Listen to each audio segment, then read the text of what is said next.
Hi, this is Kenneth Price, and this is Saturday, November 19th, and this is, well, it's 10 a.m. on the Pacific Coast. It's 1 a.m. on the 1 p.m. on the East Coast. I'm on the East Coast. I'm in Cincinnati, Ohio, doing a remodel job, and I'm going to be hosting this morning a meeting for people who are interested in bridging two of my favorite programs, the 12 Steps and the Course in Miracles.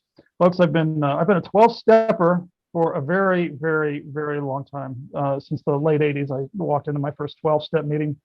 Absolutely amazing program, ups and downs. My entire I just grew up in 12-step programs. Well, anyway, make a long story short, in my 40s, I began to discover the Course in Miracles and exchange one program for another until I discovered they're both the exact same program. Just one is entry level and one is more advanced. So for anybody who's interested in making the transition like I did, I just love hosting Zoom meetings. So that's what I'm going to be doing this morning. I'm with my mighty companion Gemma, and we're just going to record this dialogue and see where it goes, because when two or more gather, good stuff comes out. So before I start, I always give the healer's prayer, because it's not about me, it's not about Gemma, it's about what comes through Kenneth and what comes through Gemma. That's the reason you record it. You want to record spirit. This is the most valuable stuff I find. So here we go. This is the healer's prayer. It comes directly from the Course in Miracles. It says that we are here only to be truly helpful, and that we are here to represent him or her who sent us. We do not have to worry about what to say or do, because he or she who sent us will direct us. We are content to be wherever he or she wishes, knowing that he or she goes there with us, and we will be healed as we let him or her teach us how to heal. Now, there's a good possibility in about 15 minutes that Dale Blackford's going to come on, and I've been waiting for years to get him recorded. So now that I've got a Zoom room, and I've got YouTube, and excuse me, I'm going to have to turn off this. My battery's going dead. He's going to come on in 15 minutes, and when he comes on, he just goes and goes. So let's just start off this meeting, Kenneth and Gemma. Why don't you just start off the meeting while I try and disconnect my Bluetooth, because it says the battery's going dead. So how are you this morning? Well, it's not. You're in the UK. What time is it in the UK? Probably about 8 p.m. or something. Yep, it's 6 over here. So Yeah. yeah, it's the evening time. Okay. You talk for a minute while I disconnect this Bluetooth device. Okay. I'm talk about, you want to talk about a forgiveness opportunity, all these devices. Mm-hmm. Bluetooth, I said it's already disconnected. Let's see. Act. All right. That sounds better. Try it now. Say something. Yep. Can you hear? There. All right. Now I can get back to the meeting. There. Mm-hmm. So it's 6 p.m. in the UK. Yep. 12-step Course in Miracles. What are your miracles? What are your struggles? Last time you were on the Zoom call, I don't know what happens when we get together, Gemma. We go. We do. And I've always encouraged you to go.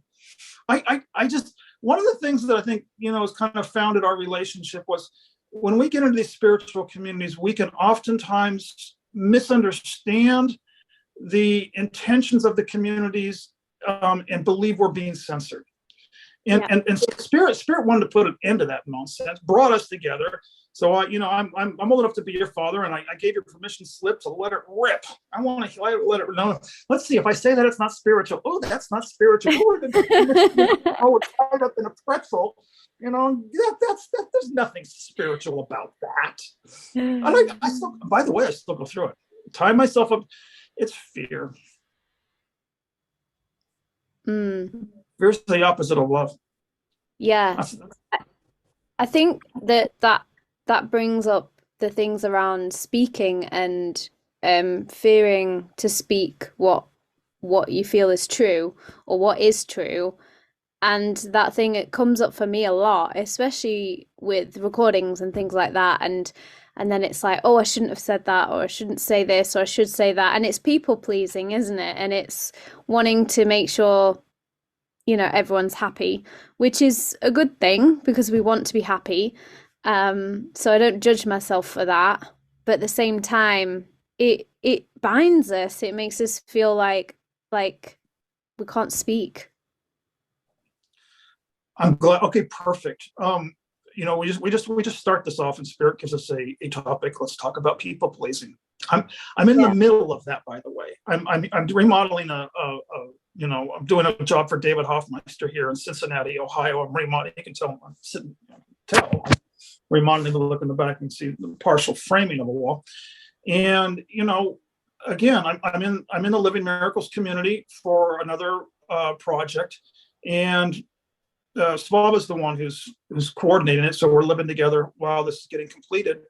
And she gave me a lesson in people pleasing, not by telling me about it, but by expressing her feelings when something was out of match. She let it rip. Mm. I needed to watch that. I needed to observe that because I need to do that. I'm still cautious. I don't want to step on anyone's toes. Yeah. That's fear. Well, I want to say it's also can be love, because I think that cautiousness that some people don't have, and we can judge ourselves, oh, I'm so cautious and I care what everyone else thinks, but they're not. But actually, sometimes it is coming from love, as in we genuinely want to help. Like there is that genuine call for help, but sometimes it's just that our ego gets in the way and it stops us from actually helping. What comes to mind, and what came to mind in this project, there was a book written years ago called Nonviolent Communication. Yeah. And I think, if I can add anything to these communities, is that we need to express ourselves and express our truth in a nonviolent way. Yeah. Without any shaming language. And that's an art form, by the way. That has to be done. Now, I'm a student of David Hoffmeister. So, he's an artist with the English language, an absolute artist. And I learned from him how to put, and it's got to be guided. Some person may be very open to, some very abrupt, blunt honesty. And Yeah. there are others who would definitely not be able to hear that because they would be triggered too deeply to hear the truth. Each situation has got to be guided, with communication. Yeah. And that's why I love that prayer, because even it almost made me cry, because it's just like that feeling of being guided. I do not have to worry what to say or what to do, because, I'll be guided. What I've learned is a lot of times I'm guided to not say a word. I don't know yet. Maybe that's one of the lessons. I don't know. Well, until I do know. That's why I want to bring this back to the 12 steps. Yeah. Because we're definitely, everything we do is all, we can definitely, bring it applicable. I met, my first sponsor was probably 89 or 1990, and Al-Anon. So I just make this 12 steps. She was the first one to bring the point home. She said, because I had a partner, and my partner was 10 years older and was really trying to drill it out of me. Bless his heart. We were just young kids. But her counsel was because she was having to start off with the basics. She said, tell him that you will get back to him, period. Just tell him you will get back to him. I mean, that sounds kind of simple, but, for those of us who, I just want to say it worked. Yeah. Yeah. I'm not supposed to have the answers, and I got to be okay with that. Yeah. It's like I've learned that as well, like holding back from maybe reacting straight away. If I may say something that might hurt someone, whereas if I go, hold on, let me get back to you on that, or, oh, I've just felt a trigger there, let me just feel into that. You know what I mean? It's giving it that space and that time to reflect and come back. I wish we lived in a perfect world where we could just go outside the front door and say, I'm feeling triggered. Can you stop enjoying? Yeah. No, I don't think so. I think that's why people have, cloistered themselves in monasteries, for goodness sake. Yeah. I think it's possible to say, I mean, because I don't live in a monastery, but I had a friend trigger me the other day, and I started to like blurt things out, and then I was like, hold on. And I just said to him, I'm being triggered, so I'm gonna get back to you. Yeah, we've had a trigger here over the vanity. And I'm building. I'm doing a bathroom for David. The bathroom somebody had to gut it, start all over, and Slava wants a double vanity, and I couldn't find I couldn't find something at Lowe's, which is the only place they have tax exempt for Living Miracles, and I had to step back from it for 24 hours. I watched my mind. I've been in the industry for 30 years. I should have an answer. I should know where to find the vanity. I should know how the tops fit, and I don't. Things have changed in the inventory, and simply don't. And I stopped, and I was melting down. Someone's looking at me. Well, you've been in the industry for 30 years, and I still don't know.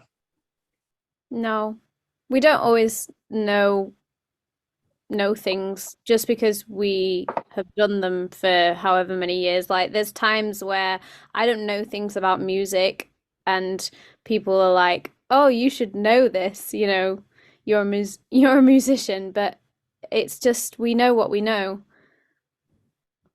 Yeah. Well, how's your music going? Share with me something about that. Share with all of us about that. Yeah, so I've been collaborating a lot, and this is actually, I met two pianists the other day. So when I was doing a gig, and there was just so many people around that were just incredible musicians and incredible energy and frequency, and just that collaboration that we all feel, that spark, that joy, and it was bliss, absolutely bliss. It's called finding our tribe. Yeah. And I remember when my grandmother passed, she passed away in 1983, but she left us so many nuggets.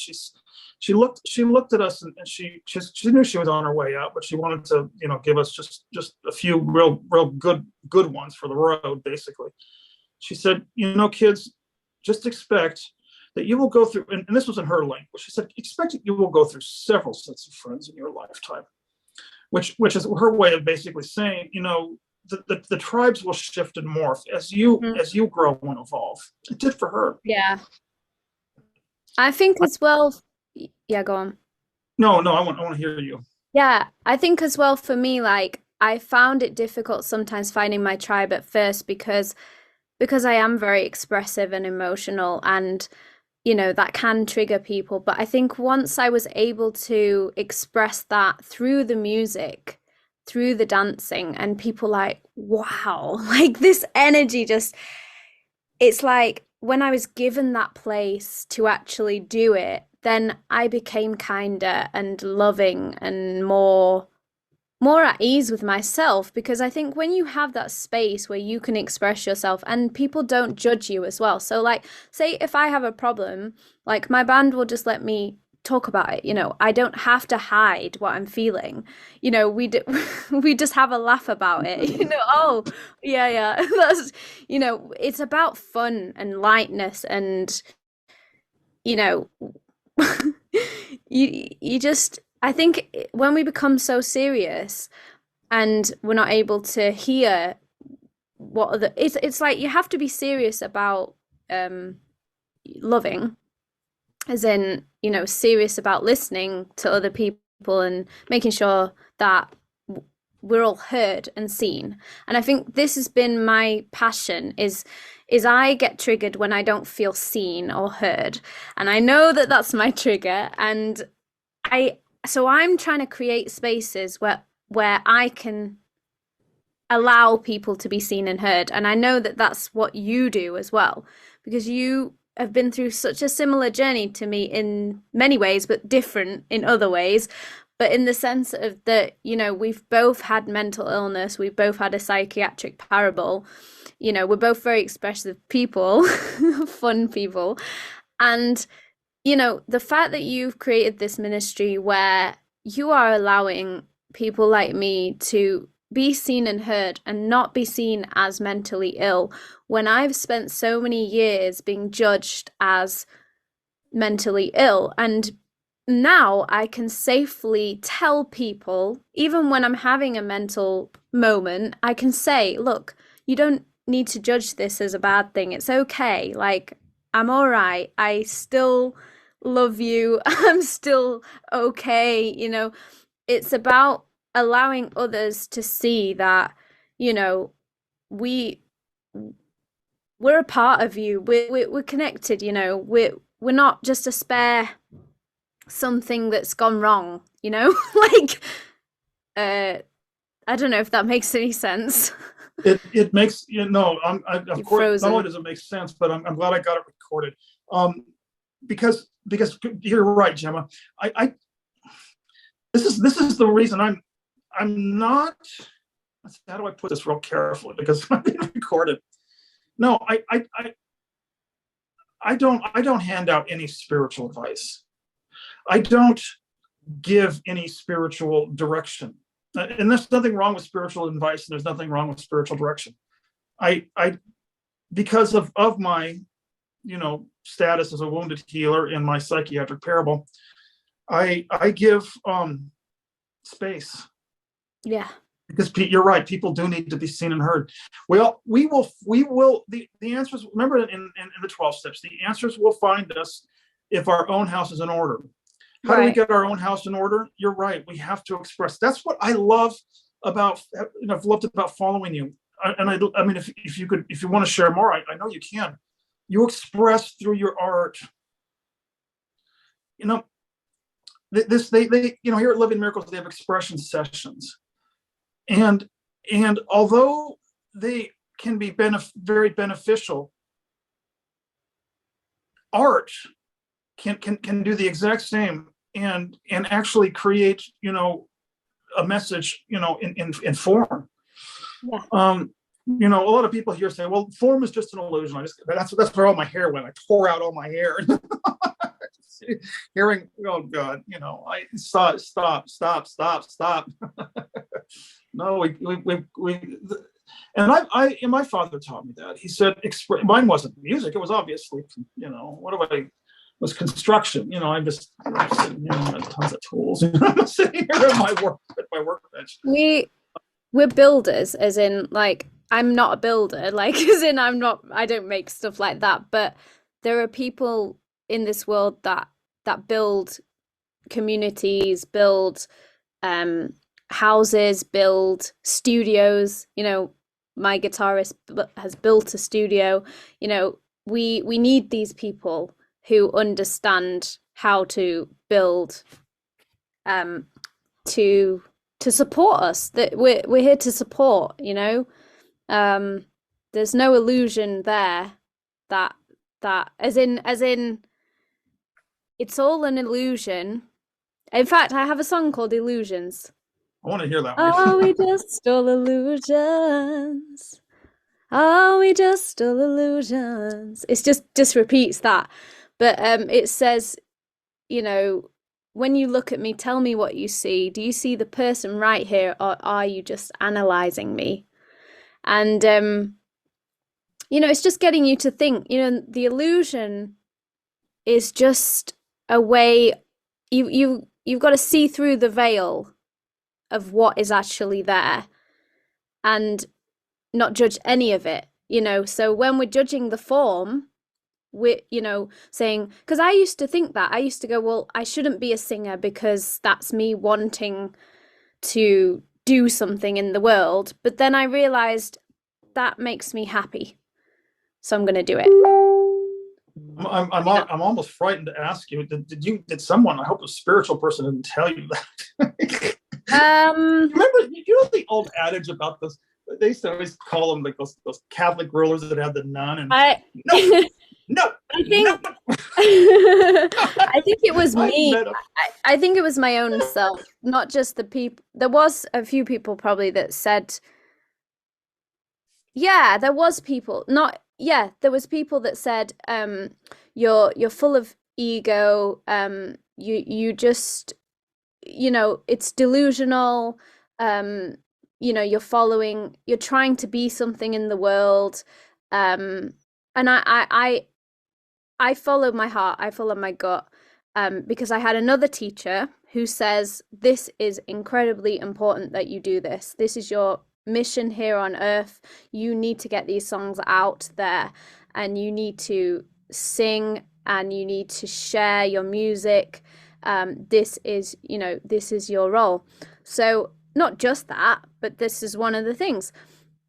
And so I had to look at which one was true, which is true. No, I'm egotistical. I'm a narcissist maniac who just wants the fame. And, is that true? I don't know. Or is it actually, I'm just following my joy and I love it. And I just want to sing. This is why you and I have been connected, Gemma, because let me share with you what's going on up here. All right, so if you're going to do a job for Living Miracles, it has to be, spirit guided, it has to flow. I mean, you know the language here.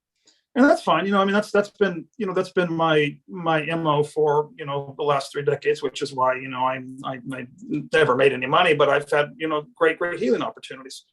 Now, when you work here, you have to be especially mindful when you work for this community, because the atonement is our only purpose, etc. So what I came to is directly applicable to what you just said. Yeah, my spirit is flowing, and my ego is talking. So, do spirit and ego both at the same time. Perfect. I don't know if a person, this is how my ego gets flushed up, is by the spirit flows and it makes room. See, when the ego gets flushed up, but then it's met with, fill in the blank, it's met with the light of Gemma, it's met with the light of Kenneth. Is it ego or is it spirit? That's a ridiculous question, because we're both. Yeah. It's just the script. It's just the script.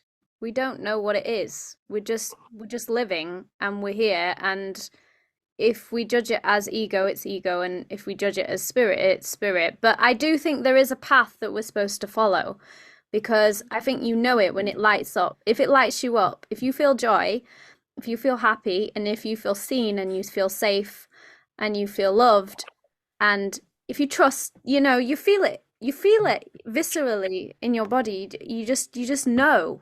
There's no question in your mind. You just know, these are the people I need to be with right now. These are not the people that I need to be with right now, or this is what I need to be doing right now, or this is not what I need to be doing right now. And you just get a sense of like, okay, go here, do this, say this, don't say that. And it's a very nuanced thing, like, that you learn. And I'm still learning it. I'm not perfect at it. I say the wrong thing all the time. But like, it is what it is. Like, I just love to speak. I love to sing. I love to dance. I love to write. I love to draw. I love to work with people who like what I'm saying and want to hear more. Like, Gemma, you're a light for all of us. I'm gonna put you on hold because Dale finally came on. Buddy, thanks for coming on, buddy. How you been? I couldn't do last week. I'm underwater with a construction project. Able to break away this morning, or it's morning for you. It's afternoon here on the East Coast. How are you, and how's everything going? I'm just Gem and I are just. I don't know if you've met Gemma yet. I met her at I don't know. I still don't know how I met Gemma. I've been encouraging her just to she's a musician, and I think the whole point of our relationship, we were brought together. I just keep telling her, go, do not censor, do not edit, just continue with everything that lights your passion, your fire. It's something you taught me, Dale. You taught me. One of the things, Dale, I like. Can you guys hear me? Yeah. Oh, good. Okay. One of the things, and that's one of the things you helped me with, Dale, was you're actually a unity minister, and when Jim and I first started this call, we kind of, laughed at ourselves how sometimes we get in these spiritual communities and we restrict ourselves because we don't want to step on any toes. We want to sound spiritual. We want to. That's the last thing we need to be doing. You've helped me by letting it rip sometimes. You even use some 4-letter words, but the message you've got is what I hear, and so you've like given me a permission slip to relax. Yeah. It's kind of an interesting thing because I know I'm at a place in my life where I'm just real clear that I'm not who I think I am, and I'm not what this, even this world is not what I think it is. It's much, much more than that, and I would like to experience it more that way. But to do that, I gotta let go of everything. I gotta accept everything. You gotta accept everything because I don't know what the hell's going on. I do know it's safe, it's beautiful, it's wonderful, and I don't know what's going on, and that's okay. So then we were talking today in the meeting I was just at about acceptance. The concept of acceptance is a 12-step meeting, a men's group, Al-Anon, and I was writing about it, Al-Anon or acceptance this week, and I mean, as far as this world, I can't think of a concept that's more complete than acceptance. Like I'm supposed to love, but I really don't even know sometimes what love is, because sometimes love is my preference for stimulation, and but acceptance, accepting that, that it is as it is. It's kind of like it always brings me back to like that Einstein question of whether I'm living in a friendly or a hostile universe. And if I'm living in a friendly universe, I don't know how you get away with not accepting anything, because otherwise you're in hostility. Like if you have to change something because it shouldn't be as the way it is, then that's hostile to me. Friendliness is like everything, like everything just shows up, and I want to see it, and then this world, this earthly experience becomes more like what I really think it is more like a beautiful theme park than anything really real. I mean, there's reality in it, but that reality is not what my mind is telling me is real. That because my mind's always trying to tell me that, uses words like ought, should, the concept of worry, things like that, which is nuts. Even if something is going on, say like physical, like say you got cancer or something like that, worry is useless. It's useless. In the moment of what is actually going on is, there's more than cancer going on. You have to ask, what am I missing, rather than how do I fix this? What am I missing? Because if you're in a friendly universe, if I'm in a friendly universe, I'm missing something if I'm seeing it as hostile. I mean, I'm missing something. I gotta be. Otherwise, I'm living in a hostile universe. And I don't live in I know I don't live in a hostile universe. Yeah. So be yourself and, take that adventure. And that's why humility and curiosity are so essential. Yeah. Because you really don't know what's out there and how magnificent it is. It's always more than what we think it is. And,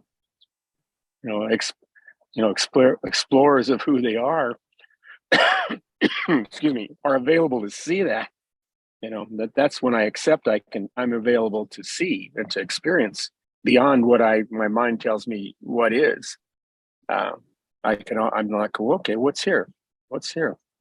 And I see more and more. Like not only does the other shoe not drop, the other shoe just explodes into infinity. Like what's out there? I don't know what's going on here. Question always comes back to me. I was thinking about it. A question always comes back to me is, am I okay? My ego says, well, I don't know. I mean, there's things here going on. What are you going to do about this? What are you going to do about that? What are you going to do with this? But when I sit with me and I go, am I okay? In this moment, I go, yeah, I'm okay. I'm better than okay. I'm enjoying and I'm living in this world, and You know, and I'm okay. I'm all right. Yeah. I'm here in Ohio doing a remodel job, and I just watched. Dale, I've been watching my mind for the last 2 weeks. Past, future, past, future, past, future, and that's one of the things Jim and I were talking about before you came on. Is she's a musician, and we both put our stories together and noticed. One of the things we're being challenged with is, yes, you know, our passions, you know, her music and my construction is spirit driven. Yes, it's spirit driven, and there's plenty of ego in there too. And yeah, there's plenty of ego in this. Yeah, look what I'm able to do. You know, where are my kudos? Or, you know, which is okay. I mean, it's like, you know, I'm not a human being, but I play one in this world. I do, and if I'm going to play it, I want to play it well. But at the same time, I'm watching myself play it because I'm the one that's watching it, and the one that's playing it is just like the birds in the trees. You know, when I'm in present moment awareness and I'm observing, it's real clear. It's not like I'm even in there. I'm observing everything, and I'm observing, like when I speak, you know, that how I speak. When I speak, I'm always interested in what this character called Reverend Dale is going to say, because I know it's going to be very interesting watching him do it. And I do it, and it's like all this stuff comes out, and the part of me, it's a little stop at times and go, oh yeah, that's really good. That is really good. I'm going like, because I'm discovering it all like as it is happening, and you know, that how we just, you know, how we do that. And I've really been writing about space and time because you know, space and time, making my peace with space and time especially because I know there's only the present moment, that in reality there is no time, that is something that we create to as part of the ground rules of this world.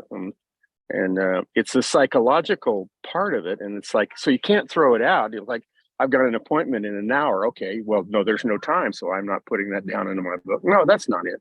If you're playing in the world, like what, you know, if you're in the world, you play with the world, but it's all psychological. It's part of the world. It's not, the world's an illusion, but it's a dream, but it's a good dream. It's not a bad dream. It's a good dream, like everything is. So I use time like to, you know, we use time to project. It's like how we project what's within us to see what's within us. Time is like how we do that. We project it on the past, we project it into the future, and it helps us see what's inside us, who we are, just by doing that. And now I was looking at space, and the space was an interesting one because I've, ever since Tolle wrote his book on Power of Now, and I've really been opening more to time. I didn't really quite see space, what space was, but I get what space is now. Space is distance. Space is actually like believing that the three of us here, are actually distant, and we're not. We're not only close, you know. And I don't say this to many people because it kind of just it's like it's a real grasp to get it. We're not just one, we're the same one. When we look through the observer and watches the observer, if you're in that space and you're just watching what's going on, you're clear that you're watching that. It's like you're, it's not, I don't even hate to use the word "your," because it's like when I'm watching, it became real clear that space that I'm in is not like my special space, or as opposed to your special space. It's the place it's the place of reality. So that if we're even in this individuality concept, when we're doing that, we're basically in that place. I am that one. You know, we are that one as one. And so space is how we kind of, in this world, how we fracture that, because you can't have individuality without space. I mean, if you don't have space, you don't have, you know, if you don't have space, you can't have individuality. And if you don't have time, You can't, you can't project things out. But in the world, that's what we do, And my teacher, one of my teachers, Jesus, he said, be in this. He said, it was real clear about it. He said, be in this world. I remember that. He said, be in this world. Just break it down like that. He says, yeah, be in this world, but don't be of it. Because if you think you're of it, you're going to get kind of fried. You're going to wonder, you're going to try and figure out that how you can fix yourself, because you're in this world and it's like you've painted a canvas and you've jumped into the canvas, or you're on stage and you create a role with everyone else and you jump into the role, forgetting that you are actually the whole audience as well. You're watching the whole thing. And if you want to change, and if you want to change it, first of all, you got to ask yourself, do I want to change it? Because if it's a play and it's subject to the rules of friendliness, complete friendliness, everything works in it. So you got to ask yourself, well, why would I want to change it? Because if I want to change it because I think it needs to be better, I'm going to wait, because that just is pretty foul concept that something should be better, pretty flawed. But if it's a theme park and I say, well, I want to get off this ride and I want to go on that ride, that's different. It's like, I'd like to experience my divinity in this way versus this way. And then it's like, it's friendly, it's fun. And if you get into it, you're not tied to the results of what you think how it should be. You can explore it, and explore it, really explore it, beyond what you could ever imagine you could explore it as. So, yeah. So that whole thing with space has been really, because that's the other thing too, is I'm moving in this and this. I think I'm writing a book. I don't know if I am or not, but I'm writing a lot of stuff. I don't know what it is. But one of the things that's really been clear, and we've talked about this, I know you, Kenny, and I talked about this, and that's like what we call an enlightenment. The concept that a self can be enlightened is batshit crazy. It's batshit crazy. Because we're one. And it's like the idea that I can hold on to my fractured sense of identity and enlighten that.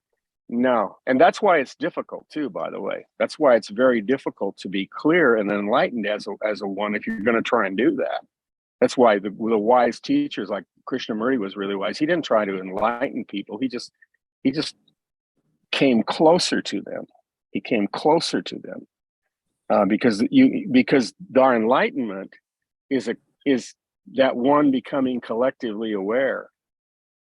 One collectively aware. And I know this from experiences, is that when we can come together and, the whole key to me, Krishnamurti said this in one of his books, and it just really hit me hard. Like, that's it. He was talking about listening.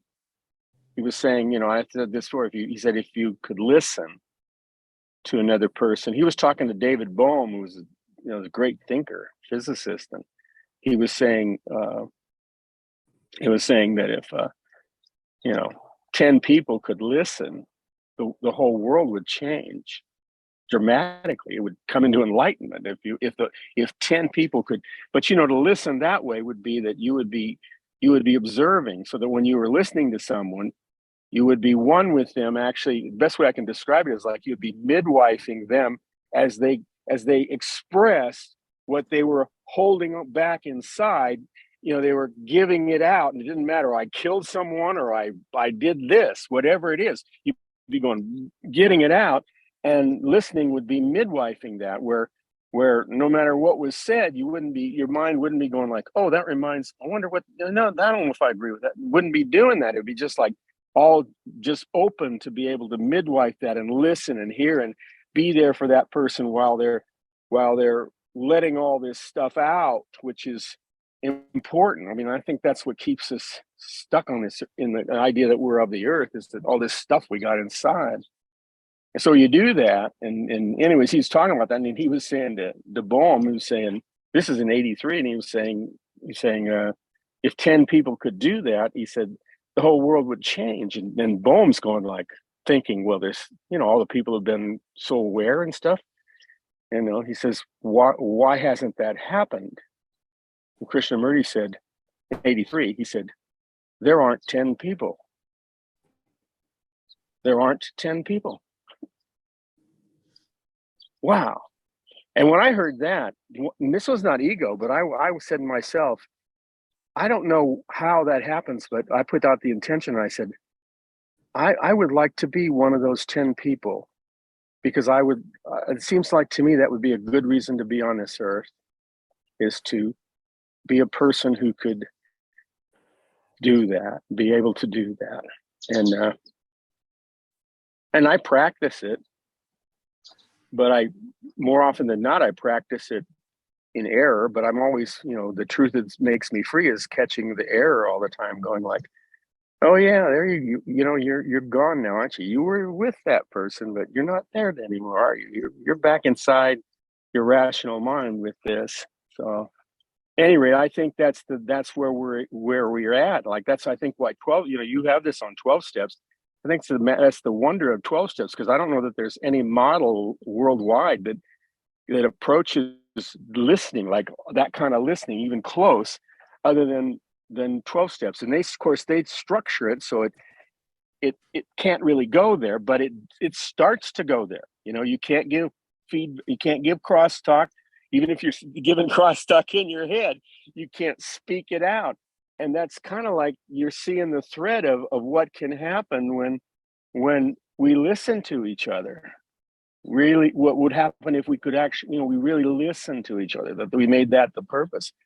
I think that's where we're headed, is a group of people creating that 10, 20, that actually are learning together how to be one doing that. Yeah, I think so. This is part of it. This is part of it.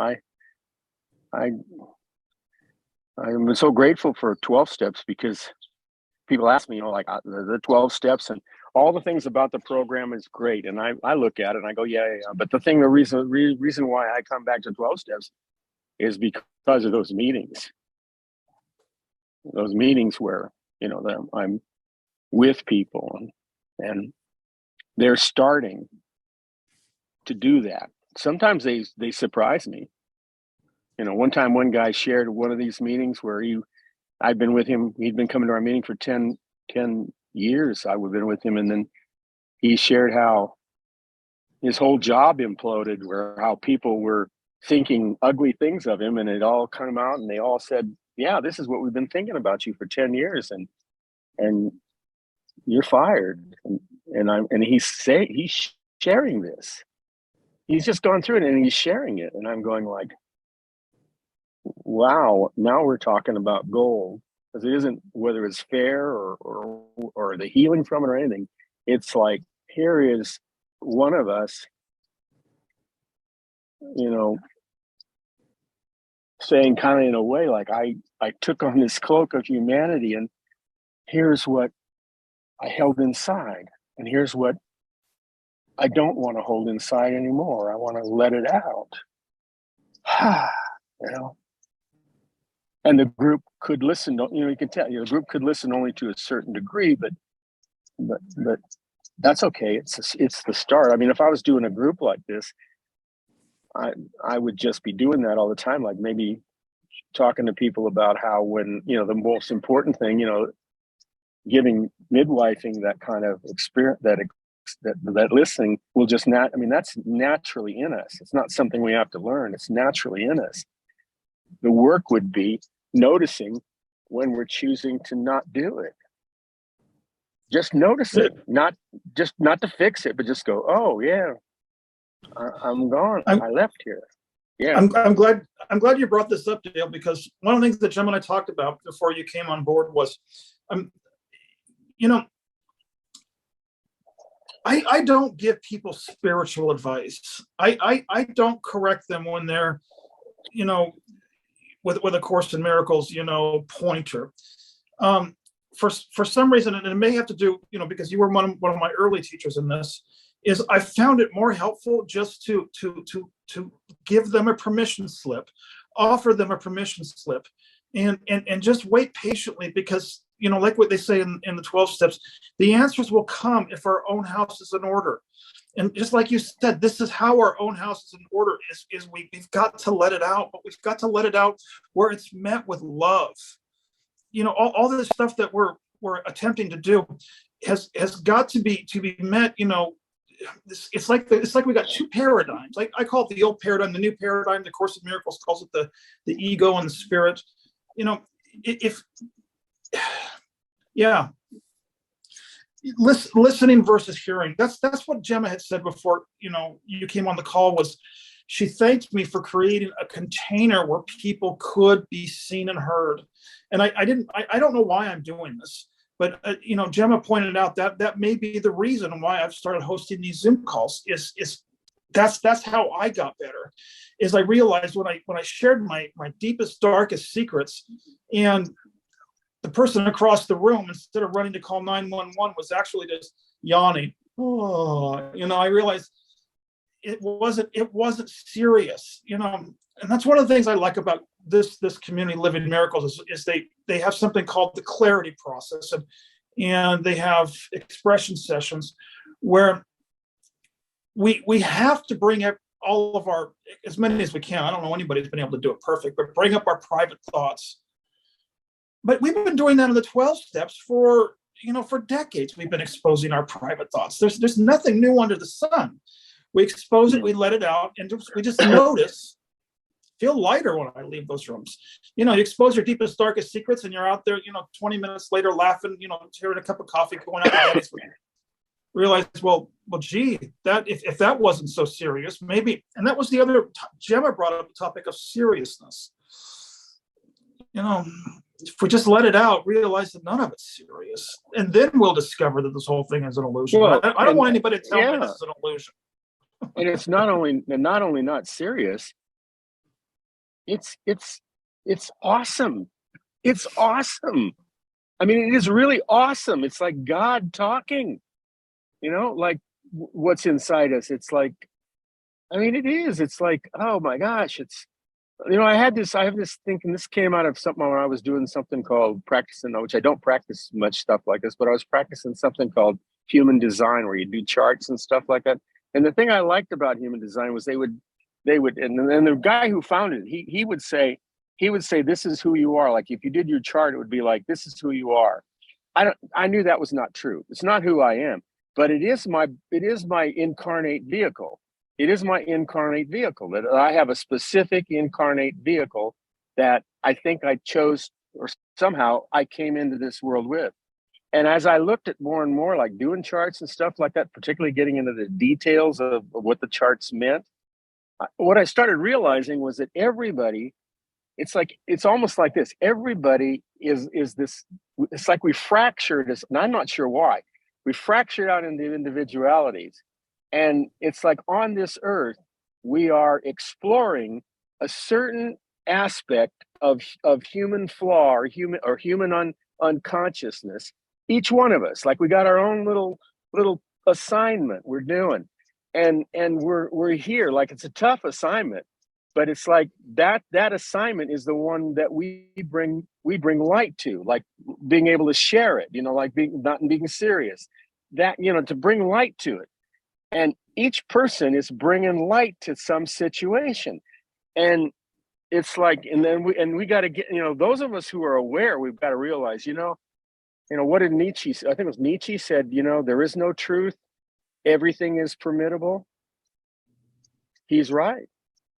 He's right. Now, people don't want to hear that in the world, because if you said there is no truth, everything is permittable, they go, well, wait a minute, what about child abuse? What about, murder? What about, and they're going like, are you waking up to hear this? Here's the deal. You are not your body.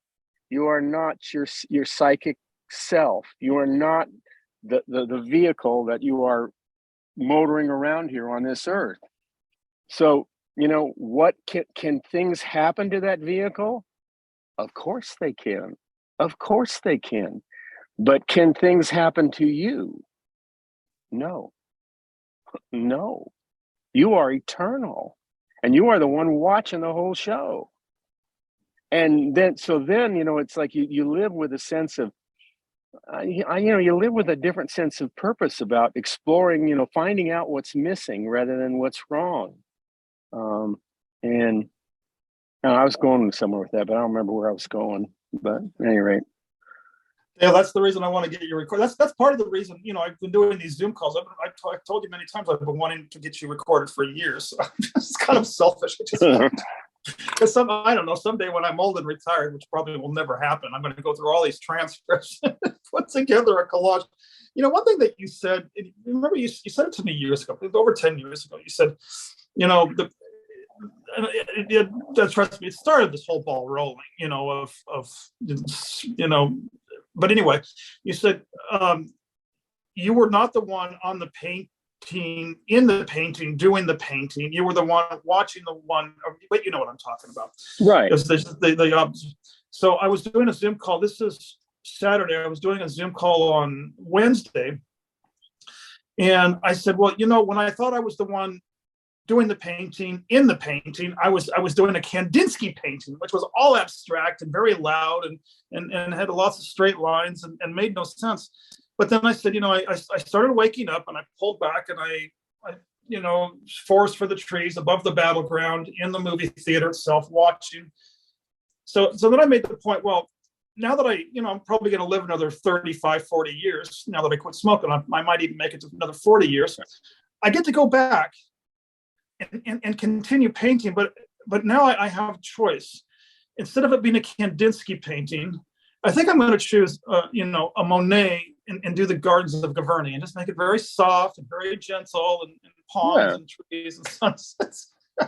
Yeah, that's cool. And it's like, when I was doing speaking, like on churches and stuff, it's interesting because I'd watch myself speak, and sometimes, I'd learned that I could trust it, because I was detaching from it, and like I could go 5 different strands. One would go this way, one would go this way, one would go that way, one would go this way, and as the talk went on, I would watch as they all go, like near the end of the talk, they would all go whoa to this point, and I'd go, oh, I could just shake. It'd be like, wow, that was awesome. And I do talks like that. And they were awesome. And people would tell me they were awesome. And I don't know. But then I had other talks that they just go everywhere like Kandinsky. They just go everywhere. And after it was all over, my ego would say, what the fuck was that? What the hell was that? I don't get that. What was that? And then those talks, though, without a doubt, people would come up to me crying and they would say, oh, thank you. Thank you so much for that. And I'd be sitting there clueless going like, I don't know what, I didn't say that to him, but I go, I don't know what I said or what I did. I don't know. And then you have to go like, again, you go like, I think I want a certain way for it to look and feel. And yet sometimes it's not that, but that's just, that's beautiful too. And I have to learn that, I have to learn that was beautiful, and so now when I speak, it's real interesting because I'm always, I used to be, it was quite a process of learning to let go. I mean, even to the point of one of the last ones where when I get up to talk and I get all these thoughts and all these streams of ideas that would just be powerful in me before I spoke. And I used to say, oh, I'm going to start there. I'm going to start there because that is cool. But then I got to the point where I would just go like meditation. I'd go, no, that's cool, but we're going to get quiet here right now. We're not going to try and remember any of this. We're not going to do anything like that. We're just going to get quiet here. And then I'd step up on the stage, and then it was because it would be my turn to talk, and I'd open my mouth and then watch what came out. And like an art, every kind, like what art is like when you get out of the way and you let what that's in you come out. And that was, that's always been, like speaking here with you on this, I can speak, this, I can say things and I can channel things that are just so clear. And there's a part of me for some time now, because I've been in a sense inactive, like not with a church or writing or doing anything like that. And I'd be asking myself, saying, surely God must want you to share this stuff, must want you to say this, or get out there and teach more. And then I would kind of turn within, and it'd be like my spirit would say, if that was what you were to be doing, you would be doing it. Are you okay with that? And I go, yeah, I am. I'm okay with that. So when you asked me to speak on here, that was kind of cool. Like, I got a chance to speak, but it was like, you know what I mean? It was like I didn't ask you to come on this, or I didn't have any expectation of doing that. Yet here I am doing it, and I'm going like, and then my ego sits here and says, "Oh, well, now here you are. You've learned. You're speaking so much clearer than the last time you were on stage or something like that, or pulpit. You should be doing more of this." And I'm going like, "What did we say about should, dude? What did we say about should?" And it's like we said that no longer works for us, does it? Should doesn't work for us, does it? No, it does not. So I guess that little future vision, which is time again, we put that to bed, because what matters is now. And then and to be honest, I can't think, what would you, if you had the choice of speaking so eloquently and bringing all concepts together about how to be present and da da da da da, if you could do that, what would you? And the other thing, you could get a choice. You could do that, or you could actually be present. You could actually be present with just what is right before you. And I've looked at that and I've gone, that's no choice. It's like, well, I'd rather be present. First of all, I like to be around. I like to be around people that are present too, that are more present, because just being around them, it kind of like it helps me to be present. Just being around them, because they are modeling it. They're in the moment, and they're there, and that is pretty cool. Like, I can't think of a better way to live my life than that. To be present. Krishnamurti, he was so present. People come up to him and they say, "What's your secret?" And he goes, he say, "I don't mind what happens." I get why he doesn't mind what happens, because everything happens, and he's there with it. And it's pretty cool. That is how I want to wrap up this recording. Before we wrap it up, Gemma, how was that for you on a Saturday? Well, Saturday here in the U.S. Yeah. Oh, well, it's really great to meet you, Dale, and thank you for expressing so much of your thoughts and being, just putting it all out there. And I just love hearing people express themselves, and I love expressing myself as well. Yeah, I'm all about like equality and hearing people and allowing people to speak. And I think, I just allowed myself to listen to you. And, it's great. I don't know if you've spoken before much to groups, but you express that desire to speak. And I just want to say, follow it, because Thanks. when you follow your heart, it doesn't matter if it's a future vision. It's not future vision, it's now. You're seeing what is present in you. And it's like when I used to visualize, I used to have visions all the time of being on stage and singing, and like I used to judge it and say, no, I should be present. Go away. But it kept coming to me, and I was just like, okay, I'm going to follow it. And it's just joyful. And I think when we don't follow it, that's where we get, that tension and that, oh my God, I really want to do this thing, but I need to be present and not think about that thing. And like, I always knew that I was a leader. I had a voice, and I used to judge it and go, no, I should follow people and listen to what they're saying. And it's like, when I started to lead, I was better at following, and I just knew, oh, okay, there's nothing to judge here. Thank you. Gemma, Thanks, Gemma. I know you would. It's perfect that I got you and Dale matched. If you can You're bright, Gemma. I know you're bright. You're very complicated, so you're going to be able to hear Dale. He's got some wonderful lectures. Yeah.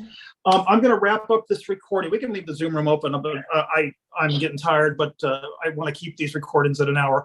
This is Kenneth Price, and this is Saturday, November 19th. This is our fourth. I'm pretty sure it's our fourth 12-step to the Course in Miracles meetup. It's, or whatever this is. It goes in a different direction every time, but generally I wanted to make a container for people who are discussing, the bridge from the 12 steps to the Course in Miracles. And it's been fantastic. We've had Gemma Rosenthal, we've had Reverend Dale Blackford for the last hour. And I value these conversations, like they're the holy grail gold. So I record them all for YouTube. So this is Kenneth Price, and leave your comments below, and may the force be with you. God bless. Bye.